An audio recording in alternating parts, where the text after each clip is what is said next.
Hi everyone and welcome to our channel పరీక్ష మార్గదర్శి. So ఈ వీడియోలో మనం ఎస్బీఐ క్లర్క్ అండ్ పిఓ యొక్క నోటిఫికేషన్స్ డిలే ఎందుకని అండ్ ఎప్పుడు వస్తాయి అనే దాని గురించి డీటెయిల్గా మాట్లాడుకుందాం. సో యాక్చువల్లీ మనకి ఎస్బీఐ క్లర్క్ నోటిఫికేషన్స్ నవంబర్లోనే రావాల్సింది ఉంది, బట్ ఎస్బీఐ అనేది చాలా డిలే చేసిందనమాట ఇప్పటికే. అండ్ ఆ రీజన్ ఫర్ డిలే అనేది లైక్ ఎస్బీఐ వాళ్ళు అయితే చెప్పలేదు, బట్ వాళ్ళు చెప్పిన రీజన్ ఏంటంటే యాక్చువల్లీ ప్రతి మంత్ జనరల్ మీటింగ్స్ అండ్ ఈ నోటిఫికేషన్స్ మీద మీటింగ్స్ ఏవైతే జరుగుతాయో అవి డిలే అయినవి because of the FI results అనేసి చెప్పారనమాట. సో అవేం అవ్వలేదు కాబట్టి అదే రీజన్ అని చెప్పి ఎస్బీఐ వాళ్ళు అయితే చెప్తున్నారు. సో అయితే ఇప్పుడు నోటిఫికేషన్ ఎప్పుడు? సో గుడ్ న్యూస్ ఏంటంటే ఒక 5 days back I think SBI యొక్క జనరల్ మీటింగ్ అయితే జరిగిందనమాట. అండ్ అందులో ఎస్బీఐ నోటిఫికేషన్స్ గురించి అండ్ పోస్టుల గురించి అయితే డిస్కషన్ అయితే వచ్చింది.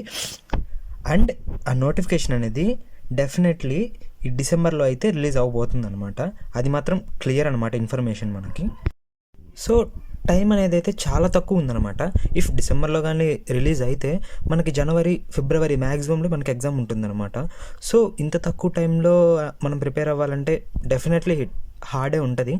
కానీ నోటిఫికేషన్ గురించి మాత్రం పక్కన పెట్టేసి ప్రిపరేషన్ అనేది అయితే స్టార్ట్ చేసేయండి. And we all know SBI ఏంటంటే సడన్గా నోటిఫికేషన్ ఇస్తారు అండ్ సడన్గా ఎగ్జామ్స్ పెట్టేసేస్తారు అనమాట. సో మనకేం ఇబ్బంది ఉండకూడదు కాబట్టి అరే టైం సరిపోలేదు అన్న ఫీలింగ్ మనకు ఉండకుండా ఉండాలంటే so as early as possible start చేసేయండి. అండ్ ఇఫ్ ఆల్రెడీ స్టార్ట్ చేసి ఉంటే డెఫినెట్లీ కంటిన్యూ చేయండి అండ్ కాన్సన్ట్రేట్ చేయండి. అండ్ నోటిఫికేషన్ వచ్చిన వెంటనే I will definitely reach to you guys, దాని మీద వీడియో చేస్తాను. So this is all about notifications గురించి అనమాట. ఐ థింక్ మీ అందరికి అర్థమైందని అనుకుంటున్నాను. See you all and thank you.